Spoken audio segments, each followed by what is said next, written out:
Umbriano has been completely laid in place, you may need to cut around certain objects in order to facilitate the border stone, or soldier course, which in this case is copthorn. A small accent of Unilock's legendary Brussels block was also added as an additional border in the center pattern to give the appearance of a carpet design. The easiest way to cut in a soldier course or a border is to mark the distance on the stone with a pencil. Then, use a chalk line to complete the full line. The advantage with a larger stone like Umbriano is that it can be easily cut in place. A gas-powered masonry saw with a diamond blade is the most efficient method, but will create dust if you cut it dry. If you cut it wet, you may end up with a white slurry on the stone, which is difficult to clean up unless it is washed off immediately after cutting. Whether you are cutting wet or dry, you must wear NIOSH-approved protective gear at all times. With the proper diamond blade, table saws such as the one illustrated here can be used to cut pavers, wet or dry. A suction unit can be added to the dry cutter that will draw in most of the dust. Keep in mind, because the elements were built off-site, a project of this size has very little cutting, hence very little dust, something your customer will really appreciate. The installation of the copthorn accents will require a slight adjustment to the bedding course thickness.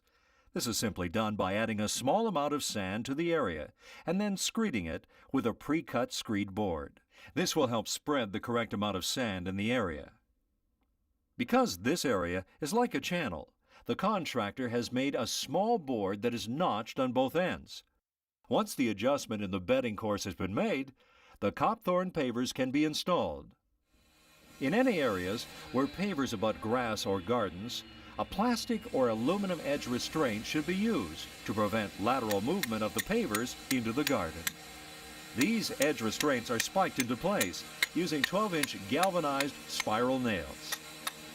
Once all the pavers have been cut and the edges are secured, topsoil can then be added to the gardens and then planted. It's almost time for the final compaction, but before it can be started, the entire area must first be swept clean of debris and/or blown off with the leaf blower. The area must also be inspected at this point for line straightness, color blending if your stone is a blend, and the spacing between stones in areas where there are a lot of cuts or fans. After adjusting spacing, a small amount of sand can be put in these areas to prevent shifting of the pattern. One very important note here, do not spread sand on the surface prior to compacting. This will prevent the full flattening of the surface and possibly scuff the pavers as well. On the first compaction pass, compact pavers with no sand in the joints. The nature of Umbriano's surface is such that a protective membrane should be attached to the bottom of the compactor to prevent scuffing of the surface. These pads are a good investment, and they are available for almost every style of compactor. Compacting should always be done immediately after the pavers have been installed, and not a couple of weeks later. If you wait too long, the pavers will settle into the sand their own way, or rain may cause the sand to shift. As a result, your final compaction will not have the positive outcome that you would like it to have. Compacting accomplishes a couple of things. First, it sets the pavers into the sand, forcing sand up between the joints, creating a very solid lockup between adjacent pavers. Secondly, it flattens the surface by leveling each and every stone to its neighboring stone. A minimum of 3 passes is recommended, once in each direction and once diagonally. Corners and tight areas must be hand tapped. Do not do the final compaction of the pavers if the bedding course is saturated with water from a heavy rain. Instead, wait a day and then compact. After the final compaction is complete, sand may be swept into the joints to lock up the pavers. The sand can be swept in dry, or the sand can be made wet, grouted in like tile grout using an industrial floor squeegee. The weather usually determines which method you use. Never leave jointing sand sitting on the surface for more than a day. Naturally occurring salts in the sand can sometimes stain the stone. Unilock recommends that you use Unilock polymeric sand in almost all situations except on Umbriano.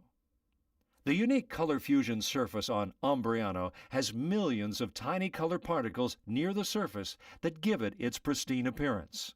If you use Unilock polymeric jointing sand on Umbriano, the fine binders and particulates in the sand will clog the fine color particles, leaving a hazy appearance on the surface of the stone, which cannot be removed very easily. Instead, we recommend that you use standard jointing sand and then apply a coat of solvent-based sealer to bind the sand between the joints.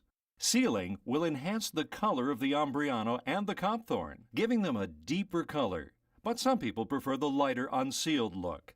Discuss sealing options with your customer.